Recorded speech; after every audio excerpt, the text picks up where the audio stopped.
Over the last few years, you may have heard of something called rhabdomyolysis and wondered what it is and why you should care. This program will help you understand what it is, recognize the signs and symptoms, know how it's diagnosed and treated, know how it's prevented, and know what supervisors can do to help prevent it.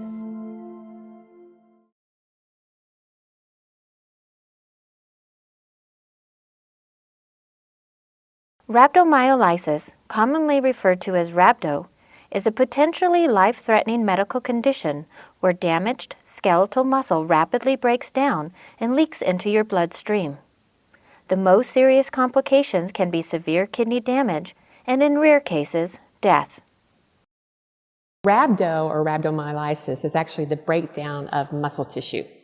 The tissue breaks down from what appears to be abrupt or excessive or unaccustomed exercise, using the muscles in a manner that you're just not used to or didn't prepare to. And the muscles cells actually swell and lyse open and spills out a couple of really bad things. It's potassium, number one. Potassium is really irritating to the heart. It can cause cardiac dysrhythmias that can lead to sudden cardiac death. That alone. So we see some patients with rhabdo that actually have high potassium levels, and that's addressed. The other thing is the release of the myoglobin and it attacking the kidneys or causing harm to the kidneys is a big concern. If it's not treated soon enough with a lot of IV fluids, then yeah, you can end up in acute renal failure that progresses to chronic renal failure and end up on dialysis. So it's nothing to play around with. And while the mechanism is not truly very clear, myoglobin is toxic to the tubules going into the kidneys. And also it's very hard to filter that out. And so as a result, the kidneys just get overloaded and overwhelmed and they shut down. Approximately 26,000 cases of rhabdo are reported in the United States every year, with 33% of the patients developing kidney failure. There are several causes of rhabdo, but for firefighters, the leading cause is overexertion. During training and fire suppression, firefighters engage in strenuous activities and prolonged exertion, often under harsh environmental conditions and in difficult terrain. The nature of this work can put you, as a firefighter, at increased risk of rhabdo. So rhabdo is not a heat illness. It's just not. And I think that's gotten confused in some of the things that you read. It's not a heat illness at all. However, because of the work that the Wildland Firefighter does, they can coexist. So when you look at a case where, in recruit training, for example, the muscles are pushed beyond what normally, you would go for, the muscle tissue starts to break down. But in conjunction with that, because of the heavy workout, the exertional heat load is increased. So you may have a high elevated core body temperature that's going along with the muscle tissue breakdown. And how much one factors into the other, I don't know. It hasn't really been shown. Since 2008, the wildland firefighting community has had 26 cases of rhabdo caused by overexertion. In 2016, there were 7 cases, more than any previous season. The reason for the increase in cases is unknown. It may be due to an increase in occurrence, or it simply may be from an increase in awareness and recognition of the condition.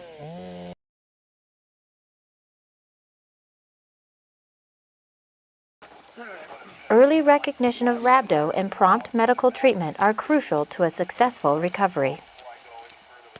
People suffering from rhabdo usually experience severe muscle pain, muscle swelling, and muscle weakness within 24 to 72 hours after performing extreme, prolonged, repetitive, or unfamiliar exercise.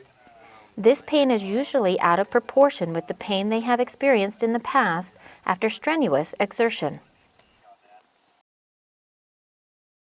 It's interesting about rhabdo. The initial symptoms can look a lot like heat exhaustion.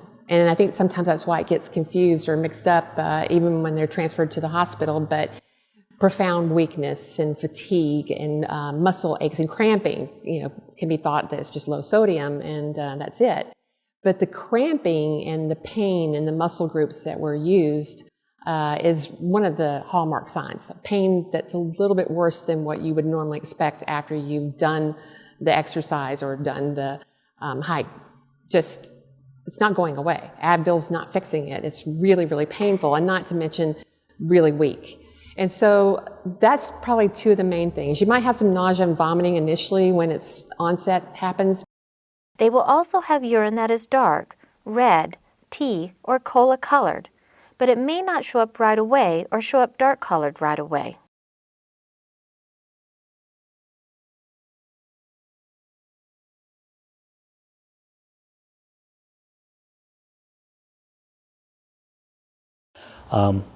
So we arrive at the prescribed burn unit and we park the engine and we get our equipment together, and I go to use the restroom before we hike into the burn unit, and again my urine is still that light tea colored, and I notice that while I'm putting on my pack and we begin to hike in, that I'm having some soreness in my upper body, but it's not necessarily my arms and my shoulder that I had felt previously from the PT. It's kind of more in my sternum and my abdomen area, which kind of struck me as a little odd because I wasn't sore there from the PT earlier in the week. So I thought maybe it was from, not really having to wear my pack that much this season, having come on late, or being up at higher elevation. But it struck me as odd, and I noticed it. We hike around the unit. It's a big unit. It's probably, 5 or 6 miles circumference all the way around. And we stop about halfway for lunch. I use the restroom. And again, I have tea-colored urine. It's starting to darken at this point a little bit. And I'm getting concerned. About 3/4 of the way around the burn unit, my hiking really starts to slow down, which struck me as odd because I'm one of the better hikers on the crew. They generally don't let me lead the hikes because I have a fast pace. And so I begin to get winded and my hiking slows. I have to stop several times. And the crew member that's with me actually passes me on the hike, which generally I'm in the lead when we're in smaller groups and we're not, going too far of a distance. I just can't really seem to catch my breath for some reason. And the tenderness, in my abdomen and my sternum is still there, the darkened tea-colored urine.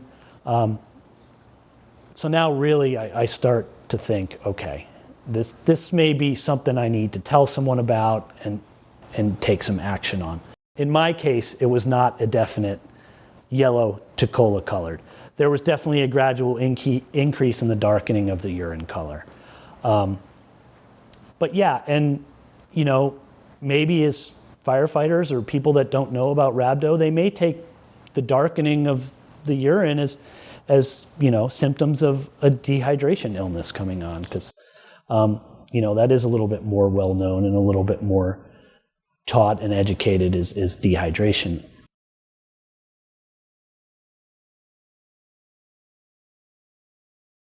Rhabdo can only be diagnosed by a medical professional. If you think you may have rhabdo, seek medical attention immediately. The earlier it can be detected and treated, the better. However, be advised, not all small-town clinics and hospitals may be familiar with rhabdo. When seeking medical attention, please inform the medical professional that you suspect you have a condition called rhabdo. There is a rhabdo fact sheet for medical providers available on the Wildland Fire Lessons Learned website. Parts of the county or places in the nation or states that have just clinics or the bare essentials of the medical world, I do believe they're going to be like, what's rhabdomyolysis? We've never heard of it. So that cheat sheet I recommend for every crew bosses, crew engine captains, anybody that's in a supervisor position that has crew members doing arduous duty stuff and has the potential of getting rhabdo, to have that cheat sheet with them. So if that does happen, they have something to refer back to them. To diagnose rhabdo, a medical professional will run tests, including a urine test and a blood test that measures kidney function and the presence of the CK enzyme. Treatment for rhabdo depends on the severity of the case and the associated complications, but usually focuses on preserving kidney function and rebuilding the damaged muscle tissue. Once discharged from the emergency room or hospital, treatment focuses on rest, adequate sleep, hydration, follow-up care, and tests. For a mild case of rhabdo with no serious complications or family history, you may expect to be back to light duty in 10 days. But your medical professional will determine the exact nature and length of your rehabilitation and when you can return to work. When you do return to work, rehabilitation focuses on light activities with no weight, such as walking, hiking, or slow jogging. If symptoms don't return, gradually increase your activities and physical training until you are cleared to return to full duty.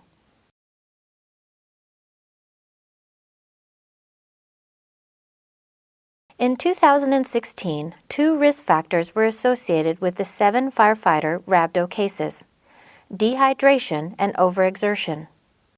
The firefighters who suffered from this condition were surprised it happened to them because of their good physical fitness, healthy lifestyles, and proper nutrition. To help prevent rhabdo, pay attention to your body and understand how it is reacting to your training or exertion levels. Also, follow these recommendations. Monitor your fluid intake, particularly when your workout is long, intense, or hot. Hydration the right way is a lot of conversation going on about that. Water. But you've got to pre-hydrate. On your days off, you need to be drinking water. Not overdoing it, but just, 48 ounces in a day. Because you can't catch up if you show up dehydrated. If you went out last night on a bender and you're showing up hungover, you're going to be in a state where you're going to be more vulnerable to getting these injuries, and specifically rhabdo. There's a lot of talk about going past water into the second hour of working really, really hard. You do have to have electrolytes replaced too. Having access to both electrolytes and carbs is very important in preventing rhabdo. Don't exercise hard on low-calorie diets or after long fasting periods. Ensure you have sufficient fuel on board to allow your muscles to work efficiently. Be careful of low-carbohydrate diets mixed with hard and long exercise. The other component of that that's just as important as maintaining hydration is nutrition. Think about it. If you deplete all your glucose stores in your liver and just burn out all the calories that you have, and you're not replacing those every hour, well, where do you think your body's going to look around for? In your muscles. Train in the off-season the same way you train in the field season. Recognize new workouts and exertion levels. If you are just starting an exercise program, progress gradually in your workout according to your existing fitness level, including your cardio and strength levels. Recognize this effect on your body and monitor your condition. For physical training programs, shift the hard day from the first day to a day later in the week to reduce your risk of rhabdo. Recognize on day 1 your stress and anxiety levels. The first day back to work and on a new physical training schedule can increase stress and anxiety, which has an effect on physiology. Include flexibility and recovery in your training program. Make sure your workout includes a variety of exercises such as running, hiking, circuits, push-ups, pull-ups, sit-ups, and calisthenics. Limit recreational drugs like alcohol before exercise, and don't take illicit recreational or performance-enhancing drugs. Be cautious of genuine over-the-counter medications such as anti-inflammatory drugs, and check with your doctor about prescription medications.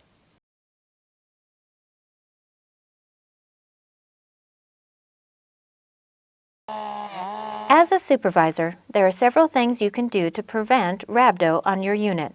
Here are some recommendations. Educate your firefighters on rhabdo and encourage them to speak up. The organizational strategy is know your history, because it may happen again. Let's do some education so you know what it is. Some excellent products came out that are posted on the Wildland Fire Lessons Learned site. So there's a whole package of shovel-ready, really simple products on rhabdomyolysis. And the employee has to be empowered, feel safe to speak up, and it's encouraged. There's the limit to human performance, and the limit is different for every person. So know where your personal limit is and speak up, because it changes from time of year, day of the week, hour of the day.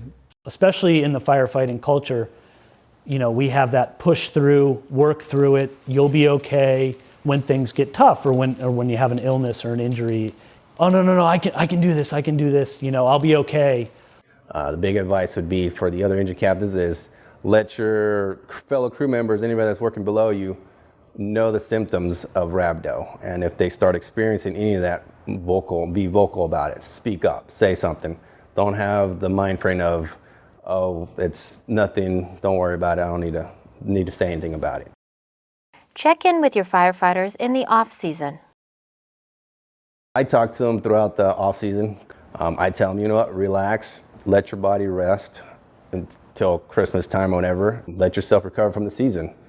As soon as New Year's comes around, start doing something. Don't have to be going straight crazy on PT and running marathons and stuff like that. Just do something. Don't just sit around until it's 2 weeks before the cruise starts and then you're behind, and then possible case of rhabdo right there because you're straining yourself to the max. So I just keep on them about, hey, do something while you're in the off season. If it's just running once a week, twice a week, but as the season comes along, pick it up. Slow things down the first week. What I've seen different in the military as well as in the fire service and recruit training is that they're slowing things down that first week. They're not pushing their recruits as fast and as hard and as gung-ho until they figure out what shape they're in, making sure that they are well hydrated and they are well nourished. And that seems to be having a big impact. It really does seem to be decreasing the numbers of cases that we're seeing. So I really feel, based on the research and just what I've seen, that pacing has a big impact on preventing rhabdo. Check in with your firefighters after hard physical training and don't ignore any symptoms. Crew members feel that they have the symptoms, I would take it serious because it could really affect the crew member's life for a good portion of the season, or it could cost them the season.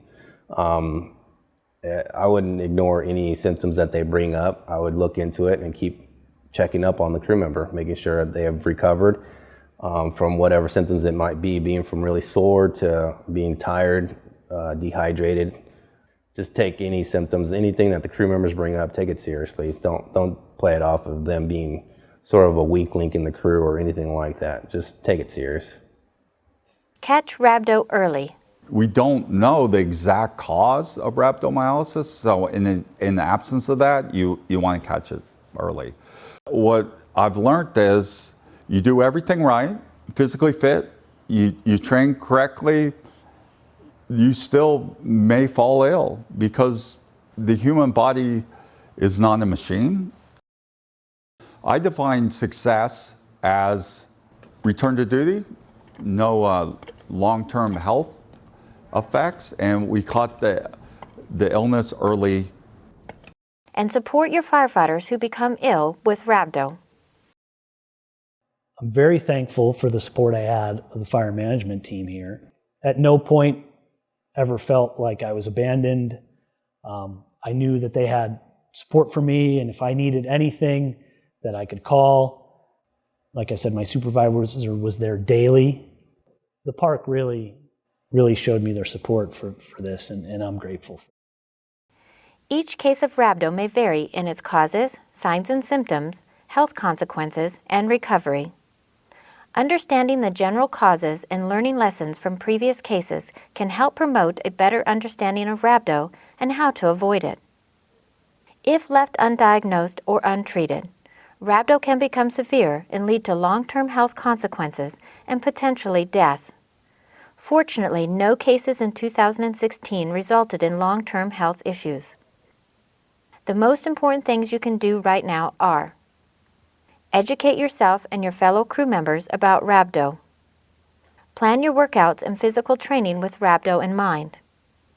and speak up and seek early medical treatment if you think you have rhabdo. I think the takeaway from this is to know your body and to listen to your body's clues and what they're telling you, and have the courage and respect for yourself to speak up for yourself and to let people know when you think things are not right. To put pride and ego aside for the point of your personal health. It goes back to our fire culture of pushing through and not wanting to be that guy. And well, if I had not spoken up, I could have been in the hospital a lot longer with a lot more severe injuries and illness.